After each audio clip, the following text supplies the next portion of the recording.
Hi there, this is Penelope, and this is a short video for MG5004 DE5418 for possible questions for your test or exam.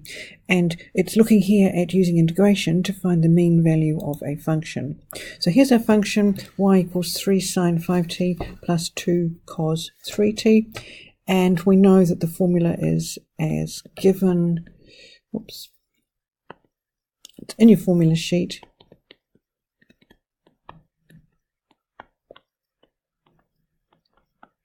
So in this case, our limits are 0 and pi.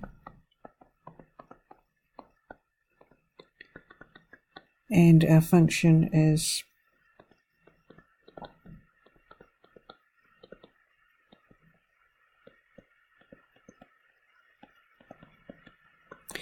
there.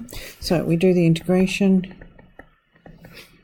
And the integral of 3 sine 5t would be negative 3 cos 5t over 5 plus the integral of 2 cos 3t, which would be 2 sine 3t over 3.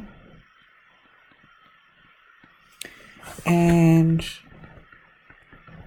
we can then sub in the numbers, and we would get 3 over 5 minus negative 3 over 5, and that gives us as 1 over pi times 6 over 5,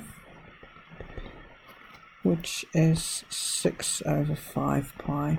And if we needed a number, that would be approximately 3.77